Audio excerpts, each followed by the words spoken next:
The dog appeared at dusk, when the sky over Black Hollow turned the color of bruised plums and the air carried that metallic scent that comes before frost. He stood in the middle of County Road 14, unmoving.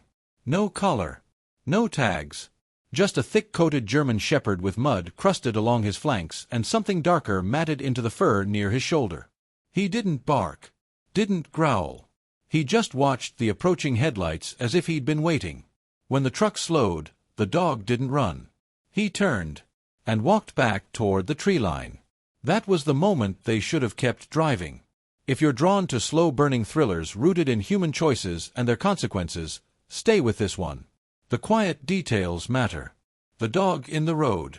Black Hollow wasn't much more than a bend in the highway and a scattering of houses clinging to the hills like stubborn thoughts. 32 families. One gas station. A church with peeling white paint and a bell that hadn't rung since Pastor Bellamy's stroke. Sheriff Daniel Mercer had grown up there. Left at 18. Came back at 39 after a divorce he never explained and a city job he quit without notice. That evening, he was driving back from a noise complaint, teenagers shooting beer bottles in a gravel pit, when he saw the dog. He braked instinctively. The headlights washed over the animal's face. Intelligent eyes. Steady. Not panicked. "Well," Daniel muttered to himself, "you don't look like you belong to anyone I know." He cracked his window. "Hey, buddy." The dog didn't approach. Instead, he turned toward the trees bordering the north side of the road and walked in, slowly, deliberately, then stopped and looked back. Daniel frowned. "Seriously?" The dog held his gaze. Then stepped farther into the woods. Daniel hesitated only a second before shifting into park. He wasn't sure what compelled him. Maybe the dried smear along the dog's shoulder. Maybe the way it moved, stiff, like it was sore. Or maybe it was the look in its eyes. Not fear. Expectation. The forest swallowed the road noise within seconds. Pine needles muffled his boots. The air smelled of sap and damp earth. "Easy," Daniel said softly, following at a cautious distance. The dog moved steadily, weaving between trees, never losing sight of him. Twice it paused to ensure Daniel was still there. "You lost?" Daniel asked.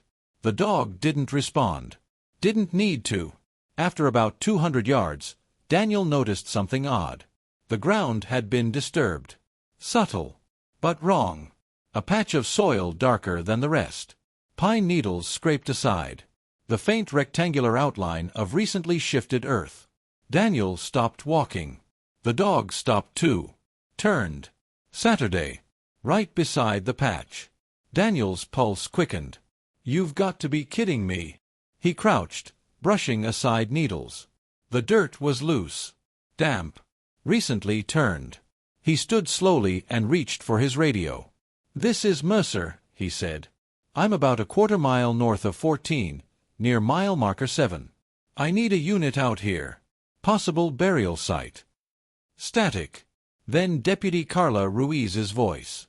"Copy that. You alone. For now." He glanced at the dog. "Not exactly." Carla arrived 10 minutes later, breath visible in the cooling air. She was 27, sharp-eyed, and knew enough to Black Hollow to still find it strange. "You found a body because a dog told you to?" she asked. "He didn't tell me," Daniel replied. "He led me." She studied the animal. "That's not normal." "No." They waited for the county coroner and state investigators, preserving the scene. The dog never left. He didn't whine. Didn't pace. Just watched.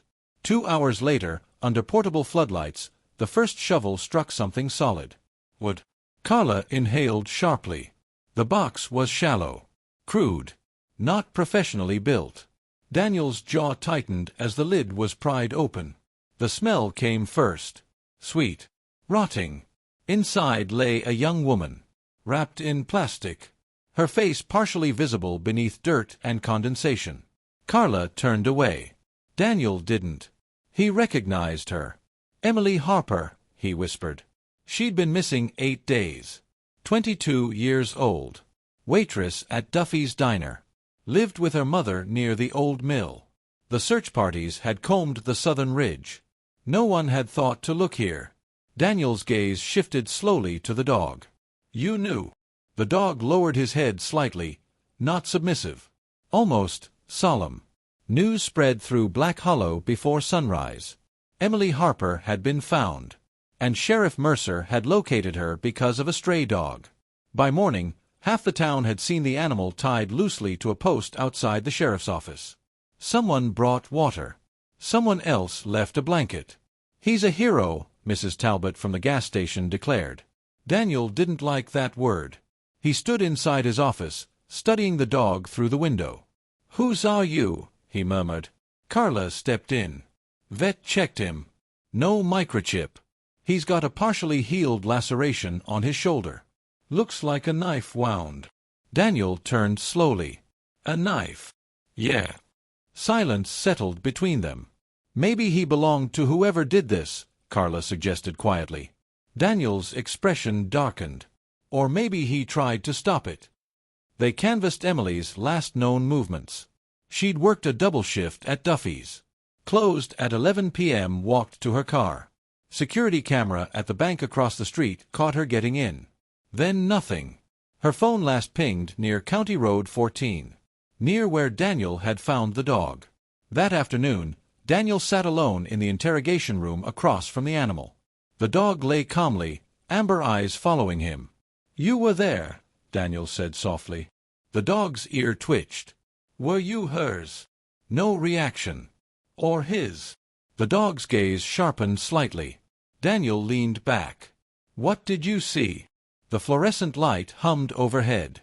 For a fleeting moment, Daniel had the irrational sense that the dog understood everything and was choosing what to reveal. 3 days later, the autopsy confirmed what Daniel had suspected. Blunt force trauma. Then suffocation. Time of death, likely the same night she vanished. The knife wound on the dog? Estimated to have occurred within the same time frame. Carla stood at the whiteboard, reviewing suspects. "Ex-boyfriend," she offered. "Alibi checks out," Daniel replied. "Her co-worker, Travis? He's got a temper." He was clocked in at the gas station 20 miles east. "Random drifter." Daniel shook his head. This wasn't random. He pointed to the burial depth. Too careful. Too close. Carla's brow furrowed. "You think someone local?" "I know it." Outside, the dog began barking for the first time. Sharp. Urgent. Daniel and Carla exchanged a look. They stepped outside. The dog strained against the loose tie, staring across the street. At a dark blue pickup idling near the curb. Behind the wheel sat Thomas Grady, 48, owner of Grady Lumber Yard, lifelong resident, donor to town events. Smiled easily. He gave a small wave. "Sheriff," he called out the window. "Heard you found the poor girl." Daniel watched the dog's reaction. Hackles raised. Low growl. Not fear. Recognition. Grady's smile flickered, just slightly, when he noticed the dog's posture. "That your mutt?" Grady asked casually. "Temporary guest," Daniel replied evenly. Grady nodded once. "Good thing he showed up, huh?" His gaze lingered on the animal. Then he drove off. The dog's growl continued long after the truck disappeared. Carla exhaled slowly. "You saw that?" "Yes." "You think he—" "I don't think," Daniel interrupted quietly. "I wait." But inside, something cold had already taken root. That night, Daniel couldn't sleep. The dog lay outside his home now, under his porch light. Daniel had brought him there unofficially. It felt wrong to leave him at the station. Around 2 a.m., the dog began whining. Not loud. Insistent. Daniel stepped onto the porch in sweatpants and boots. "What is it?" The dog stood. Walked toward the tree lean behind Daniel's house. Stopped. Looked back. Again. Daniel's stomach tightened. "You've got to be kidding me." He grabbed a flashlight and followed. The woods behind his house sloped downward toward an abandoned well long since sealed. The dog led him not to the well, but to a fallen oak about 50 yards away. There, partially hidden beneath brush, lay something metallic. Daniel crouched. A shovel. rust along the edge, fresh soil still clinging to the blade, and engraved faintly on the wooden handle. GLY. Grady Lumber Yard. Daniel stared at it in silence. The dog stood beside him, breathing slow and steady, as if he had been waiting for this moment too. Daniel didn't report the shovel immediately. Instead, he stood in his kitchen at dawn, coffee untouched, weighing something heavier than evidence. Thomas Grady had helped fund Daniel's campaign for sheriff, had vouched for him when he returned to town, had been one of the few who didn't whisper about Daniel's abrupt departure from the city. If this was what it looked like, then Daniel had been standing beside a killer at church picnics. He looked at the dog lying on his floor. "You're sure?" Daniel said quietly. The dog's eyes held his, unwavering. Outside, Black Hollow stirred awake, unaware that something buried in silence was beginning to rise. And this time, it wasn't going back into the ground. What the dog remembered. By sunrise, frost silvered the fields behind Daniel Mercer's house. The shovel lay wrapped in a tarp in the bed of his truck, its wooden handle stamped faintly with GLY. Grady Lumber Yard. Daniel hadn't slept. The German shepherd, whom he'd started privately calling Ranger, sat at the edge of the porch, gaze fixed on the horizon like a sentry who understood that waiting was sometimes more dangerous than action.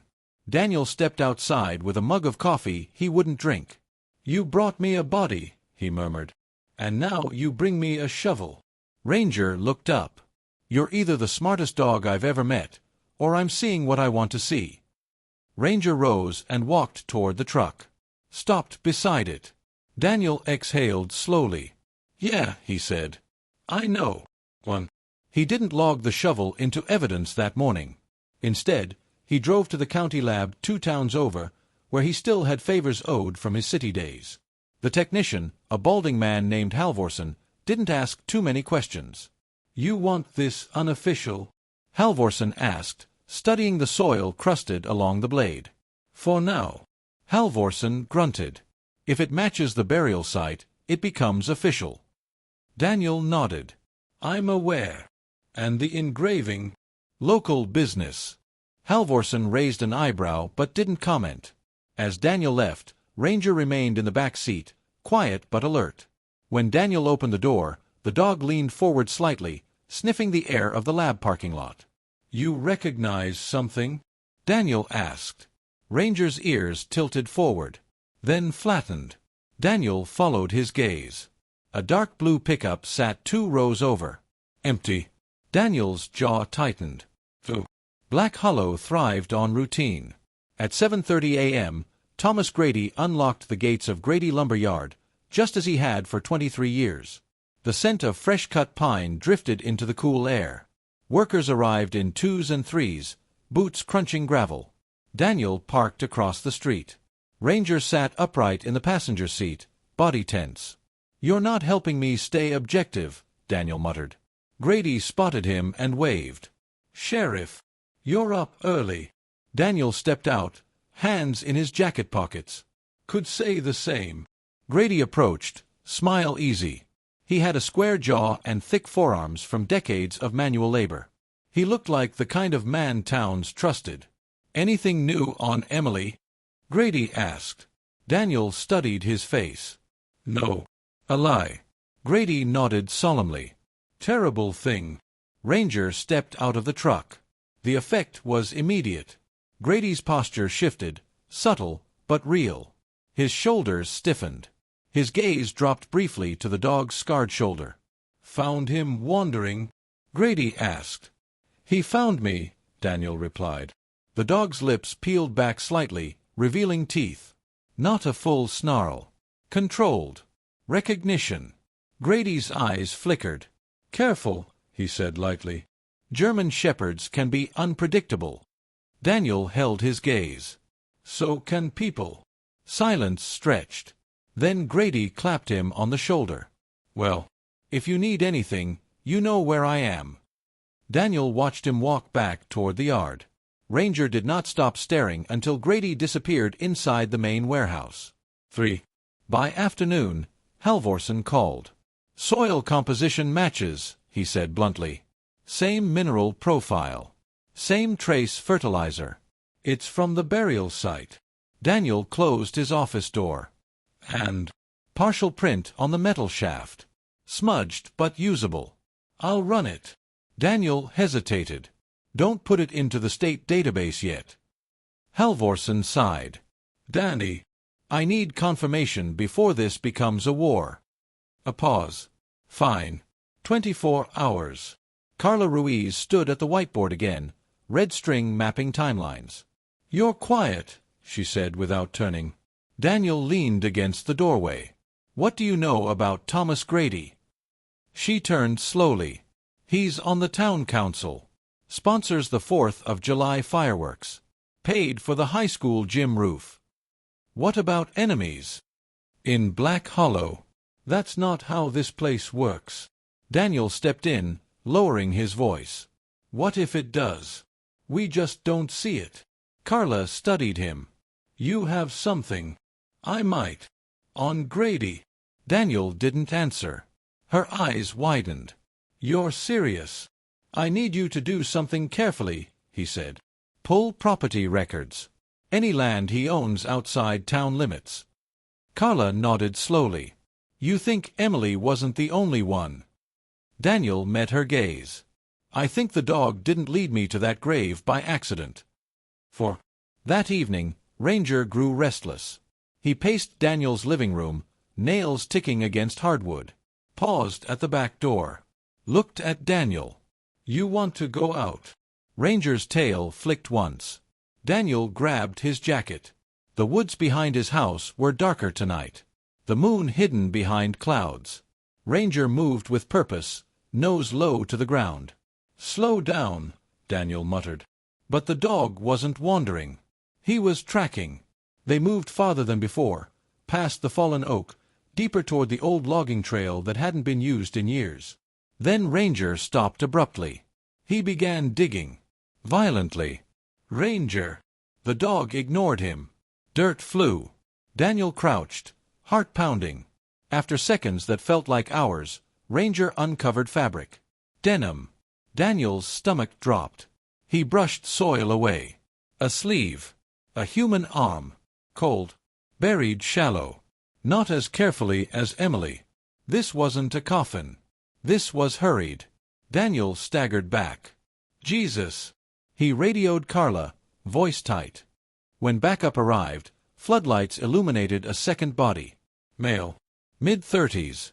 Gunshot wound visible beneath dried blood. Carla approached Daniel slowly. You didn't know about this one. Daniel shook his head. Ranger sat beside the disturbed earth, chest rising steadily. 2 bodies. Same woods. Both within a mile of Daniel's home. Carla's expression shifted from shock to something else. Danny.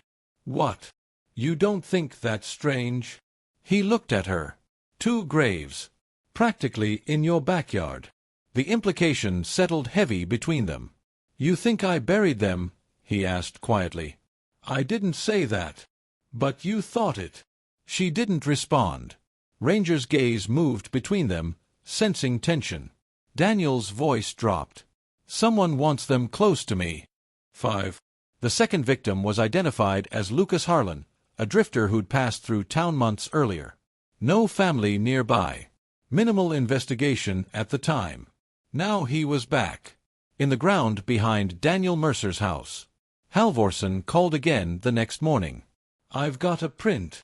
Daniel braced himself. It matches Thomas Grady. The words landed like a hammer. Positive? Daniel asked. Positive. Daniel closed his eyes. Make it official. 6. The arrest did not go quietly. Grady stood in his yard as 2 patrol cars pulled up. Neighbors watched from porches. Daniel approached slowly, warrant in hand. Thomas Grady, he said evenly.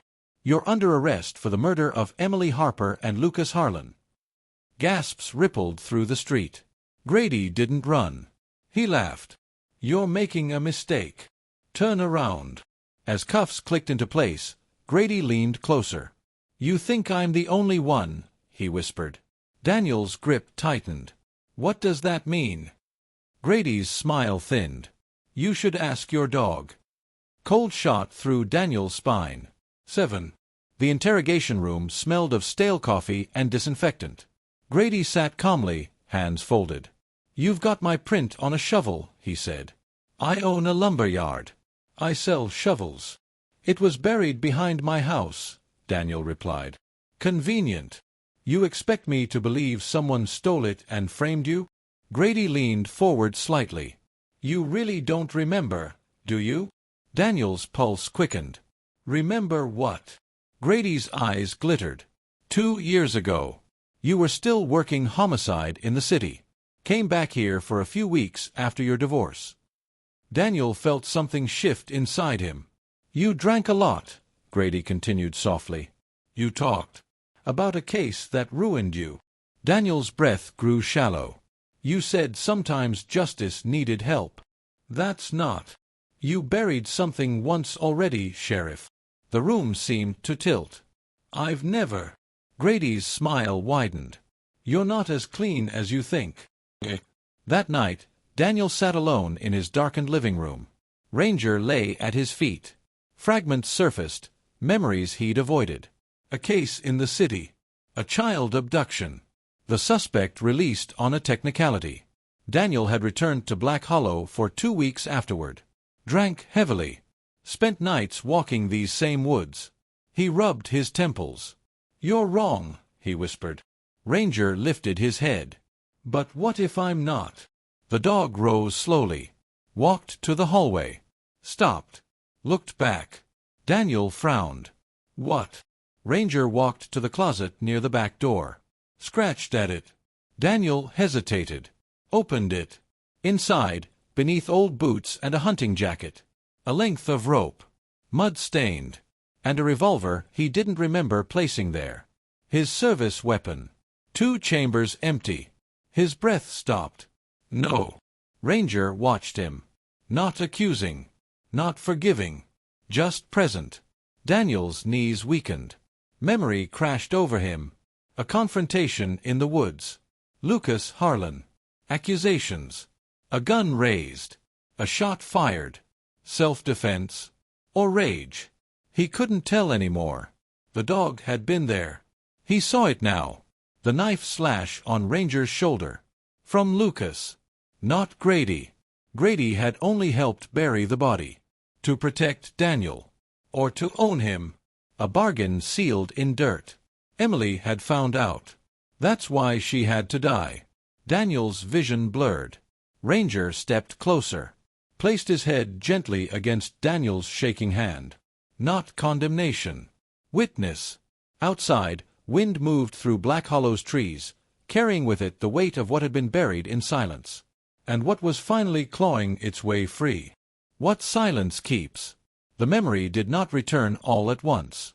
It came in fragments, like frost spreading across glass, delicate and merciless.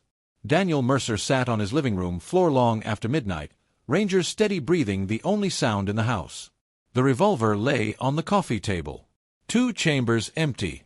Mud still dried along the grip. He remembered the smell first. Wet leaves. Whiskey on his own breath. Pine sap. Then Lucas Harlan's voice. You don't get to decide who walks free. Daniel squeezed his eyes shut. 2 years ago, he had come back to Black Hollow hollowed out himself. The abduction case in the city had shattered something fundamental in him. A man he knew was guilty had walked free because of a procedural error.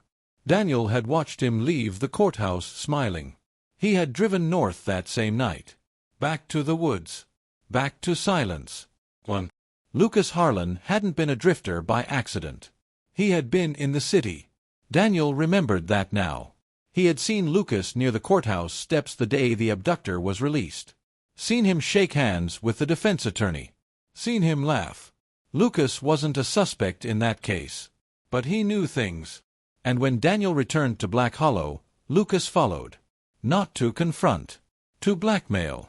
You're a good cop, Lucas had said in the woods behind Daniel's house. But you're tired. And tired men make mistakes.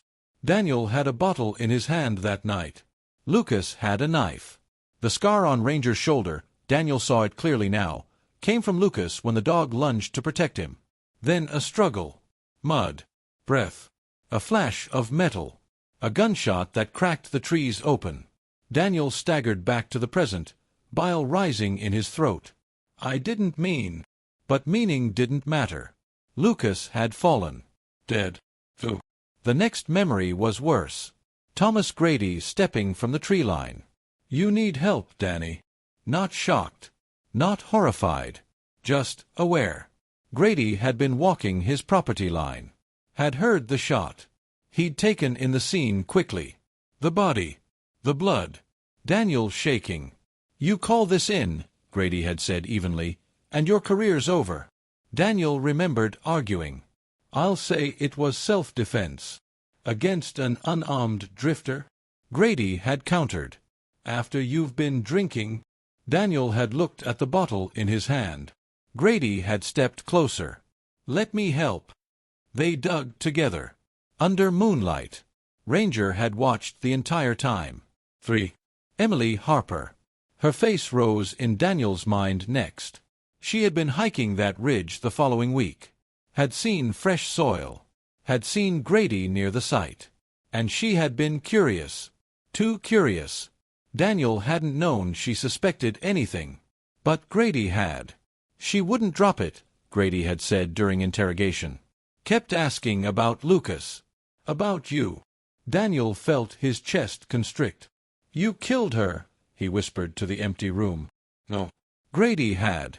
To protect the secret they shared. A shared grave makes men accomplices.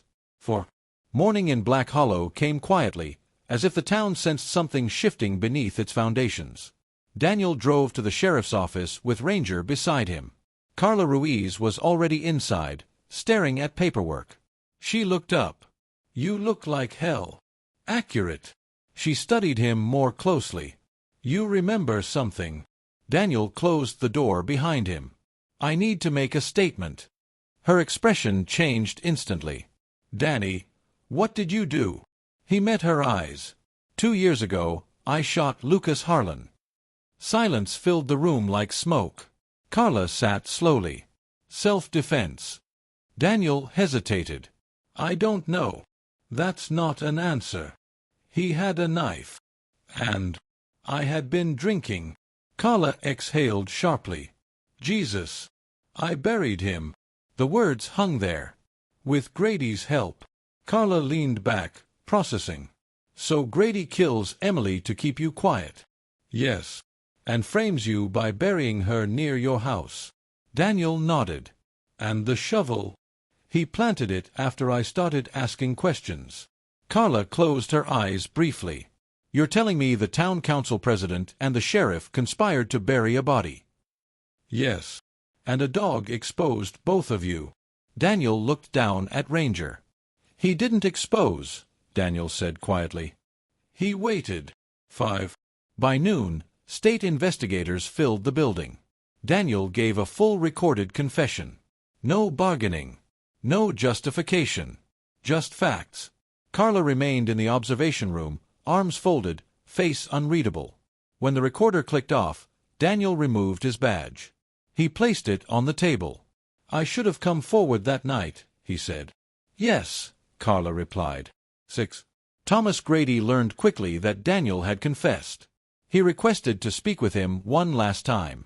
The meeting took place in the same interrogation room where everything had unraveled. Grady smirked as Daniel entered without a badge. Took you long enough, Grady said. Daniel didn't sit. You killed her. Grady's expression hardened slightly. She was going to ruin everything. She was 22. And you were supposed to be better. Daniel absorbed that. You could have let me fall alone, Daniel said. Grady laughed quietly. You think I buried Lucas for you? I buried him for leverage. The word felt filthy. You were useful, Grady continued. Until you weren't. Daniel nodded once. That's the difference between us. Oh. I'm done hiding. Grady leaned back. You think confession makes you noble? No, Daniel said. It just makes me finished. 7. They found Emily's phone in a drainage culvert behind Grady Lumber Yard. They found fibers in his truck bed matching the plastic from her burial. The case against him solidified. The case against Daniel was simpler. Voluntary manslaughter. Obstruction. Abuse of authority. Black Hollow watched it unfold in stunned silence. The hero sheriff. The generous businessman. Both undone. And at the center of it all, a German shepherd who had refused to forget. Weeks later, winter settled fully over the valley. Daniel sat on the steps of the county courthouse, wrists cuffed, waiting for transport. Reporters had come and gone. Most of the town avoided eye contact. Carla approached last. "They'll probably give you 8 to 12, she said quietly. "I know." She looked at Ranger, sitting at Daniel's feet. "What happens to him?" Daniel swallowed. "I signed transfer papers this morning." "To who?" Carla hesitated, then unclipped the leash from Daniel's hand and took it herself. "To me." Daniel looked at her. "Why?" "Because he deserves someone who listens the first time." A faint, tired smile touched Daniel's mouth. "Take him hiking," he said. "He likes the ridge." Carla nodded. The transport vehicle pulled up. Daniel stood. Ranger rose too, pressing his head briefly against Daniel's leg. "I'm sorry," Daniel whispered. The dog didn't whine, didn't bark, just held his gaze one last time. Witness. Not judge. Not savior. Witness. 9. Spring came early that year. Snow melted from the woods behind Daniel's old house, revealing earth that had once been disturbed. Grass grew again. Children played near the road. Life resumed its rhythm. Carla often walked Ranger along the ridge at dusk. The sky would turn the color of bruised plums, just like the night he first appeared. Sometimes he would pause near the fallen oak. Sit. Watch the trees. As if remembering. As if honoring. Carla would rest a hand on his back. "We won't bury things again," she'd say softly. The wind would move through the pines. And this time, nothing answered from beneath the ground. Only the quiet. And the understanding that silence, when left undisturbed, does not disappear. It waits. Until something loyal enough, and brave enough, refuses to let it